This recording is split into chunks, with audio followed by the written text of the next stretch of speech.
Hey guys, this is Jim Young, the Centered Coach, and I'm here again to talk to you about the 3D Men program that's starting up in about a month. And instead of me talking to you in this little box tonight, I wanted to actually bring in another voice. I want to bring in a good friend of mine, a colleague, a man that I really respect a lot. His name is Mike Sweeney from Saber Coaching. Mike, would you give a little bit of introduction so folks know who you are? Sure, happy to be here in the box with you. Like Jim said, my name is Mike Sweeney. I coach business leaders, help folks build high performing work teams, and thoroughly enjoy anytime I get a chance to partner with you.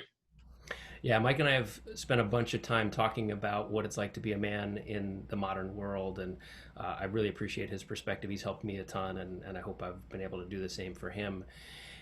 In fact, when I was coming up with the 3D Men program, one of the guys I reached out to was Mike, and I knew that I wanted to talk about going from this flat 2D life, right? This two dimensional. I'm doing stuff, I'm getting stuff done, working down my list. So, doing and directing, I'm telling other people what to do, I'm in charge, and using all my energy on those. I knew I wanted to help people identify, help men identify going from 2D to 3D creates a much richer, fuller life. And Mike actually gave me access to the third D. I was playing around with different words, and he gave me the word daring. And I knew when he said it, it was the right word, but it took me a little while to unpack what it meant. And Mike, I'd love for you to actually give a perspective on how you see the word daring being an important thing for men in the world today. Sure, and I love that the daring gives the depth. Yeah. And for me, there's been a bit of an evolution of how I perceive daring. When I was straight out of college, I went into the U.S. Cavalry, and the first boss I ever worked for was a literal saber waver. I mean, he actually had the saber and was waving it. And what I knew daring to be was audaciousness, like General Patton style, bold, brash, sometimes reckless. And over time, I think for me, it's just kind of the maturation process. I've discovered that there's a lot more nuance to how I see daring. And the thing that seems to be consistent over time is the presence of fear Hmm. and then what I do with it. And so I think daring for me is how I choose to respond in the face of fear. So I'm guessing that being in the cavalry, right? That's really the archetype, right? The General Patton archetype that we think about for men. Yeah. And I'm curious to have you tell us a little bit more about when you say daring is about fear. I don't associate fear with being in the cavalry. So what does that actually look like for you?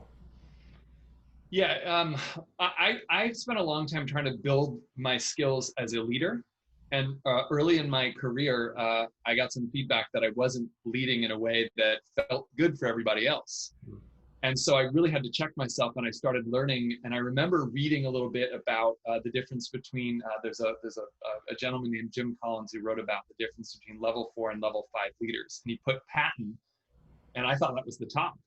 And then he put Lincoln and Eisenhower, and I was like, wow, what's the difference? Isn't kind of that humility, that humbleness, that ability to operate in a different way in the face of fear. So my career journey and my life journey included fear. So I prided myself on being able to be the one who speaks truth to power and say the thing. And no matter what it was, if something was off, if a leader wasn't acting in a way that was aligned with their values, I was going to call them out. And if someone on my team wasn't performing, I was going to call them out on it. And feedback is a gift, but sometimes you have to be careful of what's inside the box and how it's wrapped. Hmm. And that helped me a little bit. So when I would get nervous, especially if I get stressed, if there was a deadline approaching, I would start to feel the fear and the anxiety and the pressure, and then I would just act. It was almost like that lizard brain. Got to get rid of that, right? Got to move. Exactly. Yeah.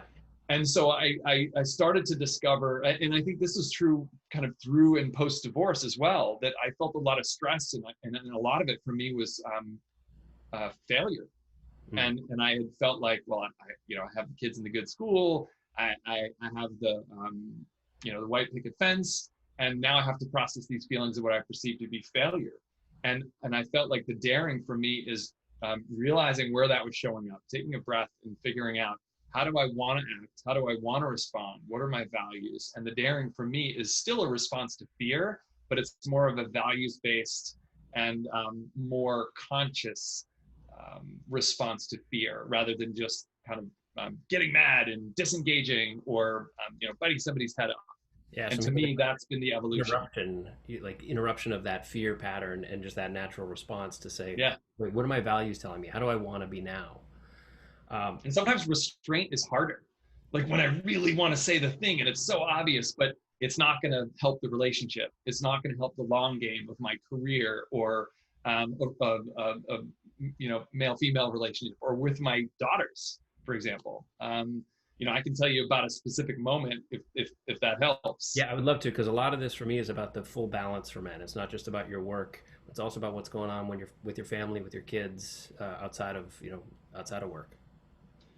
Yeah, I can think of one instance, and I have three daughters. So for me, I know that how I treat their mom and how I treat them is going to impact in mate selection, assuming they have heterosexual relationships, and I'm totally open with however they choose to go. But just I feel like my role is going to impact the relationships with men, however that turns out. And I remember I'm a big runner, run all the time, run a lot of races, and I'm a distance running coach also, so it means a lot to me. And my oldest daughter decided that she was going to start running. And I tried to stay hands off, just let her work with the coach. But she was in a league meet and she had a good season. She was performing well. She was up near the front, and about the mile mark, I was standing cheering, and trying not to say her split.